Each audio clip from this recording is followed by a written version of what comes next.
जय श्री कृष्णा। बृहस्पतिवार व्रत कथा। इस व्रत को करने से मनुष्य की सभी इच्छाएं पूर्ण होती हैं और बृहस्पति देव महाराज प्रसन्न होते हैं। धन, विद्या, पुत्र तथा मनोवांछित फल की प्राप्ति के लिए और परिवार की सुख शांति के लिए यह व्रत रखा जाता है। तो चलिए आज बृहस्पतिवार के दिन हम सुनते हैं बृहस्पतिवार व्रत कथा। प्राचीन समय की बात है। एक बड़ा प्रतापी दानी राजा राज्य करता था। वह प्रत्येक गुरुवार को व्रत रखता एवं पूजन करता था। यह उसकी रानी को अच्छा नहीं लगता था। ना वह व्रत रखती थी और ना ही किसी को एक पैसा दान देती थी। राजा को भी यह करने से मना किया करती थी। ना वह खुद करती, ना राजा को करते हुए देखना चाहती थी। एक समय की बात है कि राजा शिकार खेलने के लिए वन को चले गए। घर पर रानी और दासी थी। उस समय गुरु बृहस्पतिवार साधु का रूप धारण कर राजा के दरबार में भिक्षा मांगने के लिए पधारे। साधु ने रानी से भिक्षा मांगी तो वह कहने लगी, हे साधु महाराज, मैं इस दान पुण्य से तंग आ गई हूँ। आप कोई ऐसा उपाय बताएं जिससे यह सारा धन नष्ट हो जाए और मैं आराम से रह सकूं। तभी साधु महाराज ने कहा, रानी, धन दौलत संतान इससे कोई दुखी होता है? अगर तुम्हारे पास इतना धन है तो इसे पुण्य कार्यों में लगाओ। तो रानी ने कहा, मुझे ऐसा धन नहीं चाहिए, मुझे इसकी आवश्यकता नहीं है जिसे मैं दान दूं तथा जिसको संभालने में मेरा सारा समय नष्ट हो जाए। साधु ने कहा, यदि तुम्हारी ऐसी इच्छा है तो रानी, मैं जैसा तुम्हें बताता हूँ तुम वैसा ही करना। बृहस्पतिवार के दिन तुम घर को गोबर से लीपना, अपने केशों को पीली मिट्टी से धोना, केशों को धोते समय स्नान करना, राजा से हजामत बनवाने को कहना, भोजन में मांस मदिरा का प्रयोग करना, कपड़ा धोबी के हाथ धुलने डालना। इस प्रकार 7 बृहस्पतिवार को तुम्हारा सारा धन नष्ट हो जाएगा। इतना कहकर साधु बने बृहस्पति देव अंतर ध्यान हो गए। साधु के कहे अनुसार करते हुए रानी को केवल 3 बृहस्पतिवार ही बीते थे कि उनकी समस्त धन संपत्ति नष्ट हो गई। भोजन के लिए वह परिवार तरसने लगा। एक दिन राजा ने रानी से बोला, हे रानी, तुम यहीं रहो, मैं शहर जाकर वहाँ कुछ काम करता हूँ। वहाँ लकड़ियाँ काट कर मैं अपना गुजर बसर करूँगा, क्योंकि अपने राज्य में मैं तो कुछ कर नहीं सकता। यहाँ के लोग मुझे पहचानते हैं। यह कहकर राजा शहर को चले गए। वहाँ वह जंगल में जाकर लकड़ी काट कर लाते और शहर में बेचते। इस तरह वह अपना जीवन बिताने लगे। इधर राजा के बिना रानी और दासी दुखी रहने लगे। एक समय जब रानी और दासियों को 7 दिन बिना भोजन के रहना पड़ा तो रानी ने अपनी दासी से कहा, हे दासी, पास के ही नगर में मेरी बहन रहती है, वह बड़ी धनवान है, तो उसके पास जाओ और कुछ ले आ ताकि थोड़ा बहुत गुजर बसर हो जाए। दासी रानी की बात मानकर रानी की बहन के पास गई। उस दिन बृहस्पतिवार था। रानी की बहन उस समय बृहस्पतिवार की कथा सुन रही थी। दासी ने रानी की बहन को अपनी रानी का संदेश दिया, लेकिन रानी की बहन ने कोई उत्तर नहीं दिया। जब दासी को रानी की बहन से कोई उत्तर नहीं मिला तो वह बहुत दुखी हुई। उसे क्रोध भी आया। दासी ने वापस आकर रानी को सारी बात बता दी। सुनकर रानी ने अपने भाग्य को कोसते हुए कहा, यह सब मेरी गलती है। उधर रानी की बहन की जब पूजा समाप्त हो गई तो वह रानी की बहन ने सोचा कि मेरी बहन की दासी आई थी, परंतु मैं उससे कुछ नहीं बोल पाई, इससे वह बहुत दुखी हुई होगी। कथा सुनकर और पूजन समाप्त कर वह अपनी बहन के घर गई और कहने लगी, हे बहन, मैं बृहस्पतिवार का व्रत कर रही थी, तुम्हारी दासी गई, परंतु जब तक कथा होती है तब तक ना उठते हैं और ना ही बोलते हैं, इसलिए मैं नहीं बोली। कहो दासी, क्यों गई थी? तब रानी ने अपनी बहन को सारी बात कह सुनाई कि कैसे वह इतने दिनों से भूखी रहती है। रानी की बहन बोली, बहन देखो, बृहस्पति देव भगवान सबकी मनोकामना पूर्ण करते हैं, शायद तुम्हारे घर में भी अनाज रखा हो। यह सुनकर दासी घर के अंदर गई तो वहाँ उसे एक घड़ा अनाज का भरा हुआ मिला। उसे बड़ी हैरानी हुई, क्योंकि उसे एक एक बर्तन में देख लिया था। उसने बाहर आकर रानी को बताया। दासी रानी से कहने लगी, हे रानी, जब हमको भोजन नहीं मिलता तो हम भी व्रत ही तो करते हैं, इसलिए क्यों ना हम भी व्रत और कथा विधि इनसे पूछ लें और हम भी व्रत रखा करें। दासी के कहने पर रानी ने अपनी बहन से बृहस्पतिवार व्रत के बारे में पूछा। उसकी बहन ने बताया, बृहस्पतिवार के व्रत में चने की दाल और मुनक्का से विष्णु भगवान के केले की जड़ में पूजन करें तथा दीपक जलाएं, पीला भोजन करें तथा कथा सुने। इससे भगवान प्रसन्न होते हैं, मनोकामना पूर्ण करते हैं। व्रत और पूजन की विधि बताकर रानी की बहन अपने घर लौट आई। तभी रानी और दासी दोनों ने निश्चय किया कि अब बृहस्पतिवार का व्रत करेगी और बृहस्पति भगवान का पूजन जरूर करेंगे। 7 रोज बाद जब बृहस्पतिवार आया तो उन्होंने व्रत रखा। घुड़साल में जाकर चना और गुड़ बिन लाई तथा उसकी दाल से केले की जड़ तथा विष्णु भगवान का पूजन किया। अब पीला भोजन कहाँ से आए? दोनों बड़ी दुखी हुई, परंतु उन्होंने व्रत किया था, इसलिए बृहस्पति देव भगवान प्रसन्न हुए। एक साधारण व्यक्ति के रूप में वे 2 थालों में सुंदर पीला भोजन लेकर आए और दासी और रानी को देकर बोले, हे दासी, यह भोजन तुम्हारे लिए है और तुम्हारी रानी के लिए है, इसे तुम दोनों ग्रहण करना। दासी भोजन पाकर बहुत प्रसन्न हुई। उसने रानी को सारी बात बताई। उसके बाद वे प्रत्येक बृहस्पतिवार को गुरु भगवान का व्रत और पूजन करने लगी। बृहस्पति भगवान की कृपा से उनके पास धन हो गया, परंतु रानी फिर से पहले की तरह आलस्य करने लगी। तब दासी बोली, देखो रानी, तुम पहले की तरह फिर से आलस्य कर रही हो। आलस्य की वजह से हमने बड़ी मुसीबतों के बाद हमने यह धन पाया है, इसलिए हमें दान पुण्य करना चाहिए। अब तुम भूखे मनुष्यों को भोजन कराओ, प्याऊ लगवाओ, ब्राह्मणों को दान दो, कुआं, तालाब, बावड़ी आदि का निर्माण कराओ, मंदिर, पाठशाला बनवाकर ज्ञान दान दो, कुंवारी कन्याओं का विवाह कराओ, अर्थात धन को शुभ कार्यों में खर्च करो, जिससे तुम्हारे कुल का यश बढ़े तथा स्वर्ग प्राप्त हो और पितर भी प्रसन्न हो। दासी की बात सुनकर रानी शुभ कर्म करने लगी तथा यश फैलने लगा। एक दिन रानी और दासी आपस में विचार करने लगे कि न जाने राजा किस दशा में होंगे, उनकी कोई खोज खबर नहीं है। उन्होंने श्रद्धापूर्वक गुरु भगवान से प्रार्थना की, राजा जहाँ कहीं भी हो शीघ्र वापस आ जाएं। उधर राजा परदेश में बहुत दुखी रहने लगा। वह प्रतिदिन जंगल से लकड़ी बीनकर लाता और उसे शहर में बेचकर अपने दुखी जीवन को बड़ी कठिनता से व्यतीत करता। एक दिन दुखी हो वह अपनी पुरानी बातों को याद करके वह रोने लगा और उदास हो गया। उसी समय राजा के पास बृहस्पति देव साधु भेष में आकर बोले, हे लकड़हारे, तुम इस सुनसान जंगल में किस चिंता में हो, मुझे बतलाओ। यह सुनकर राजा के नेत्रों में जल भर आया। साधु की वंदना कर राजा ने अपनी संपूर्ण कहानी सुना दी। महात्मा दयालु होते हैं। वे राजा से बोले, हे राजा, तुम्हारी पत्नी ने बृहस्पति देव के प्रति अपराध किया था, जिसके कारण तुम्हारी यह दशा हुई है। अब तुम चिंता मत करो, भगवान तुम्हारे पहले से अधिक धन देंगे।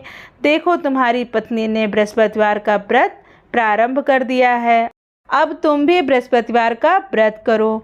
चने की दाल व गुड़ जल के लोटे में डालकर केले का पूजन करो, फिर कथा कहो या सुनो। भगवान तुम्हारी सब मनोकामना को पूर्ण करेंगे। साधु की बात सुनकर राजा बोला, हे प्रभु, लकड़ी बेचकर तो इतना पैसा नहीं बचता जिससे भोजन के उपरांत कुछ बचा सकूं। मैं रात्रि में अपने रानी को व्याकुल देखा है। मेरे पास कोई साधन नहीं जिससे उसका समाचार जान सकूं। फिर मैं कौन सी कहानी कहूं, यह भी मुझको मालूम नहीं है। साधु ने कहा, हे राजा, मन में बृहस्पति भगवान के पूजन व्रत का निश्चय करो, वो स्वयं तुम्हारे लिए कोई राह बना देंगे। बृहस्पतिवार के दिन तुम रोजाना की तरह लकड़ियां लेकर शहर में जाना।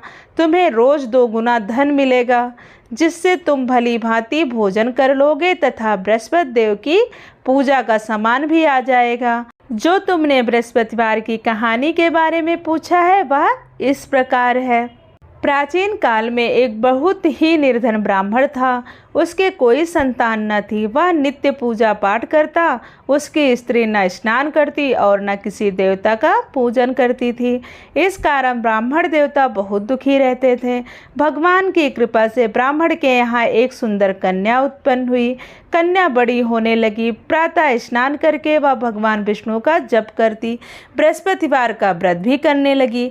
पूजा पाठ समाप्त कर वह पाठशाला जाती तो वह अपनी मुट्ठी में जौ भर के ले जाती और पाठशाला के मार्ग में डालती जाती थी।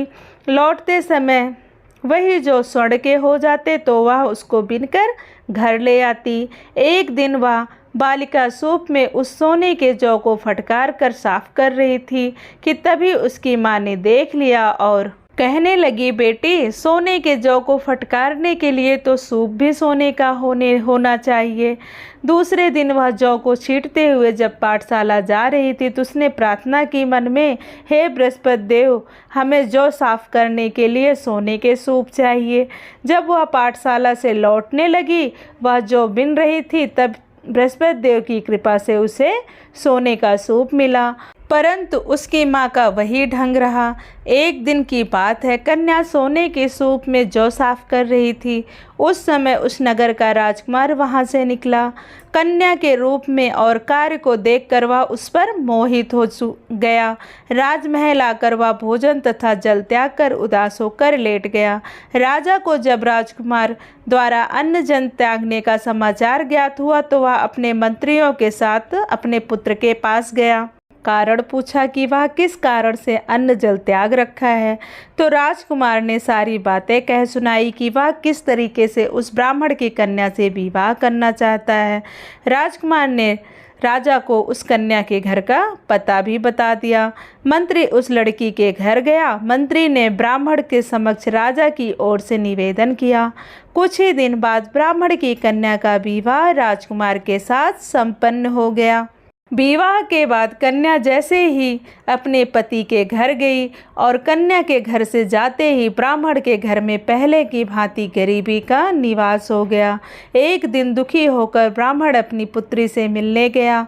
बेटी ने पिता की अवस्था को जाना और देखा और अपनी माँ का हाल पूछा। ब्राह्मण ने सभी हाल कह सुनाया। कन्या ने बहुत सा धन देकर अपने पिता को विदा दिया, लेकिन कुछ दिन बाद फिर वही हाल हो गया। ब्राह्मण फिर अपनी कन्या के घर गया। तब कन्या ने पिता से हालचाल पूछा। पिता ने फिर सारी हालचाल कह सुनाई कि किस तरह गरीबी से उसके दिन कट रहे हैं। तो पुत्री बोली, हे पिताजी, आप माताजी को यहाँ लिवा लाओ, मैं उन्हें वह विधि बता दूंगी जिससे गरीबी दूर हो जाए। ब्राह्मण देवता अपनी स्त्री के साथ लेकर अपनी पुत्री के पास राजमहल पहुँच गए। तो पुत्री अपनी माँ को समझाने लगी, हे माँ, तुम प्रातः काल स्नान आदि करके विष्णु भगवान का पूजन करो तो सब दरिद्रता दूर हो जाएगी। परंतु उसकी माँ ने उसकी एक भी बात ना मानी। वह प्रातःकाल उठकर अपनी पुत्री की बच्ची का जूठन खा लेती थी। तब पुत्री परेशान होकर अपनी माँ को एक कमरे में बंद कर दिया। प्रातःकाल उसे स्नान आदि करा के पूजा पाठ करवाया तो उसकी माँ की बुद्धि ठीक हो गई। उसके बाद वह नियम से पूजा पाठ करने लगी। प्रत्येक बृहस्पतिवार को वह व्रत करने लगी। इस व्रत के प्रभाव से मृत्यु के बाद वह स्वर्ग को गई। वह ब्राह्मण भी सुखपूर्वक इस लोक में सुख को भोग कर स्वर्ग को प्राप्त हुआ। इस तरह कहानी कहकर साधु बने देवता वहाँ से लोप हो गए। धीरे धीरे समय व्यतीत होने पर फिर बृहस्पतिवार का दिन आया। राजा जंगल में लकड़ी काटकर शहर बेचने गया। उस दिन राजा को शहर में लकड़ी के रोज की अपेक्षा अधिक दाम मिले। राजा ने चना, गुड़ आदि लाकर बृहस्पतिवार का व्रत किया। उस दिन से उनके सभी क्लेश दूर हुए। परंतु अगले गुरुवार का दिन आया तो वह बृहस्पतिवार का व्रत करना भूल गया। इस कारण बृहस्पति भगवान नाराज हो गए। उस दिन उस नगर के राजा ने विशाल यज्ञ का आयोजन किया था। तथा अपने समस्त राज्य में घोषणा करवा दी थी कि सभी मेरे यहाँ भोजन करेंगे, किसी के घर चूल्हा न जले। इस आज्ञा को जो न मानेगा उसको फांसी दे दी जाएगी। राजा की आज्ञा अनुसार राज्य के सभी वासी राजा के भोग में सम्मिलित हुए, लेकिन लकड़हारा कुछ देर से पहुंचा, इसलिए राजा उसको अपने साथ महल में ले गए। जब राजा लकड़हारे को भोजन करा रहे थे तो रानी की दृष्टि उस खूंटी पर पड़ी जिस पर रानी ने अपना हार टांग रखा था। उसे वह हार खूंटी पर लटकता हुआ दिखाई नहीं दिया।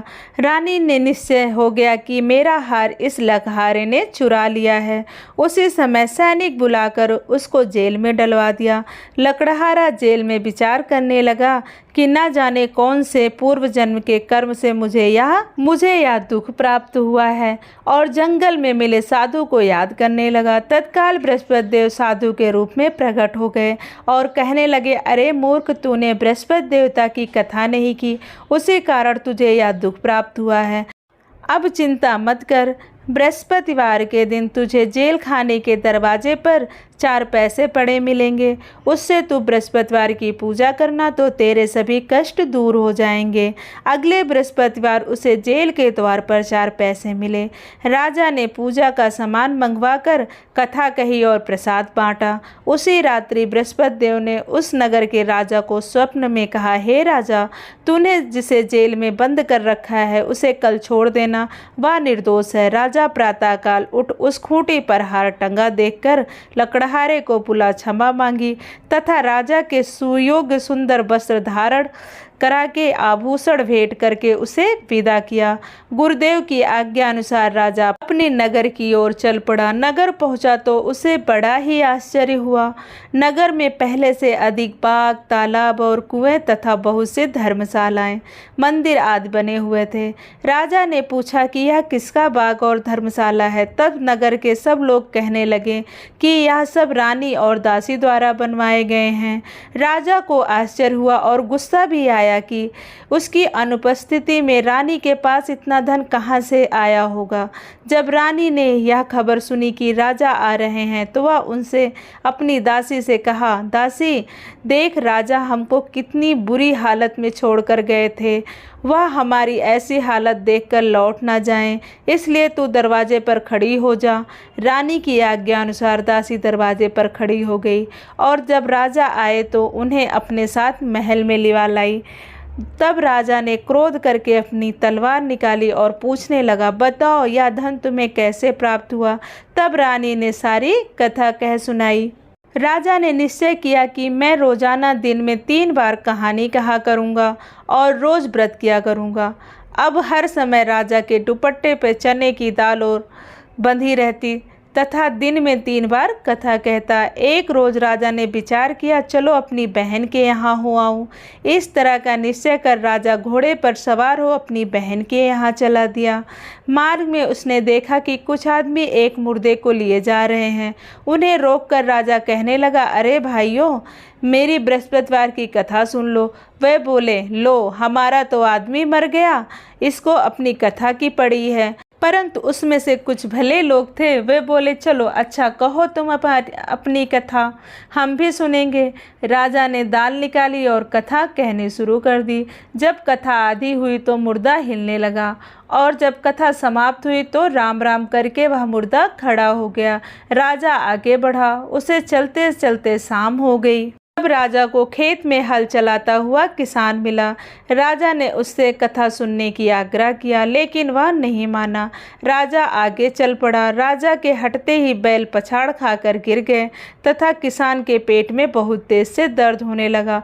उसी समय किसान की माँ रोटी लेकर आई। उसने जब देखा तो वह अपने पुत्र से सब हाल पूछा। बेटे ने सभी हाल बता दिया। बुढ़िया दौड़ी दौड़ी उस घुड़सवार के पास पहुंची और उनसे बोली, मैं तेरी कथा सुनूंगी, तू अपनी कथा मेरे खेत पर ही चलकर कहना। राजा ने लौटकर बुढ़िया के खेत में आकर कथा कही, जिसके सुनते ही बैल उठ खड़े हो गए तथा किसान के पेट का दर्द भी खत्म हो गया। राजा अपनी बहन के घर पहुंच गया। बहन ने अपने भाई की खूब मेहमानी की। दूसरे रोज प्रातःकाल राजा जागा तो वह देखने लगा कि सब लोग भोजन कर रहे हैं। राजा ने अपनी बहन से जब पूछा, ऐसा कोई मनुष्य है जिसने भोजन नहीं किया जो मेरी बृहस्पतिवार की कथा सुन ले? बहन बोली, हे भैया, यह ऐसा ही देश है। यहाँ लोग पहले भोजन करते हैं, बाद में कोई अन्य काम करते हैं। फिर वह एक कुम्हार के घर गई जिसका लड़का बीमार था। उसे मालूम हुआ कि उसके यहाँ 3 दिन से किसी ने भोजन नहीं किया। रानी ने अपने भाई की कथा सुनने के लिए कुम्हार से कहा। वह तैयार हो गया। राजा ने जाकर बृहस्पतिवार की कथा कही, जिसको सुनकर उसका लड़का ठीक हो गया। अब तो राजा को प्रशंसा होने लगी। एक दिन राजा ने अपनी बहन से कहा, हे बहन, मैं अब अपने घर जाऊंगा, तुम भी तैयार हो जाओ। राजा की बहन अपनी सास से अपने भाई के साथ जाने की आज्ञा मांगी। सास बोली, हाँ चली जा, मगर तेरे लड़कों को मत ले जाना, क्योंकि तेरे भाई के कोई संतान नहीं है। बहन ने अपने भाई से कहा, हे भैया, मैं तो चलूँगी, मगर कोई बालक नहीं जाएगा। अपनी बहन को भी छोड़कर दुखी मन से राजा अपने घर लौट आया। राजा ने अपनी रानी को सारी कथा बताई और बिना भोजन किए वह सैया पर लेट गया। रानी बोली, हे प्रभु, बृहस्पतिवार ने हमें सब कुछ दिया है, हमें संतान अवश्य देंगे। उसी रात बृहस्पति देव ने राजा को स्वप्न में कहा, हे राजा, उठ, सभी सोच त्याग दे, तेरी रानी गर्भवती है। राजा को यह सुन जानकर बड़ी खुशी हुई। 9वें महीने रानी के गर्भ से एक सुंदर पुत्र पैदा हुआ। तब राजा बोला, हे रानी, स्त्री बिना भोजन किए रह सकती है, परंतु बिना कहे नहीं रह सकती। जब मेरी बहन आए तो तुम उसे कुछ मत कहना। रानी ने हाँ कह दी। जब राजा की बहन यह शुभ समाचार सुना तो वह खुश हुई और बधाई लेकर अपने भाई के यहाँ आई। रानी ने तब उसे आने की उलाहना दिया। जब भाई अपने साथ ला रहा था तब टाल गई, उसके साथ ना आई और आज अपने ही भागी भागी बिना बुलाए आ गई। तब राजा की बहन ने बोला कि अगर मैं भाई को ऐसी बात न कहती तो तुम्हारे घर औलाद कैसे होती। बृहस्पति देव सभी कामनाएं पूर्ण करते हैं। जो सद्भावना पूर्वक बृहस्पतिवार का व्रत करता है एवं कथा को पढ़ता है अथवा सुनता है और दूसरों को सुनाता है, बृहस्पति देव उसकी सभी मनोकामनाएं पूर्ण करते हैं, उसकी सदैव रक्षा करते हैं। जो संसार में सद्भावना से गुरुदेव का पूजन एवं व्रत सच्चे हृदय से रखते हैं, उनके सभी मनोकामनाएं वैसे ही पूर्ण होती हैं। जैसी सच्ची भावना से रानी और राजा ने बृहस्पति देव की कथा का गुणगान किया तो उनकी सभी इच्छाएं बृहस्पति देव जी ने पूर्ण की। अनजाने में भी बृहस्पति देव की उपेक्षा न करें, ऐसा करने से सुख शांति नष्ट हो जाती है। इसलिए सबको कथा सुनने के बाद प्रसाद लेकर जाना चाहिए। हृदय से उनका मनन करते हुए जयकारा बोलना चाहिए। बृहस्पति भगवान की जय। ऐसे ही धार्मिक कहानियाँ सुनने के लिए हमारे चैनल से अवश्य जुड़ें। अगर आपको हमारी वीडियो अच्छी लगती हो तो प्लीज़ हमारे वीडियो को लाइक, शेयर और चैनल को सब्सक्राइब करना ना भूलें। धन्यवाद। राधे राधे।